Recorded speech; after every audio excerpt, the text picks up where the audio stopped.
Sejam bem-vindos, nativos de Leão. Irei tirar um conselho de um animal espiritual para vocês. Desde já agradeço, deem um like, gratidão a vocês por estarem aqui no meu canal. E o que saiu foi escolha pessoal. São muitos animais. Vocês têm uma escolha pessoal. Feche os olhos. Que animal você imagina? Quais são os pontos fortes pelos quais eles são conhecidos?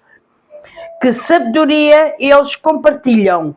Abrace essas oportunidades, nativos de Leão. Abracem todas as oportunidades que o universo vos quer transmitir, quer vos dar. Beijinhos, até breve. Não se esqueçam de deixar o like.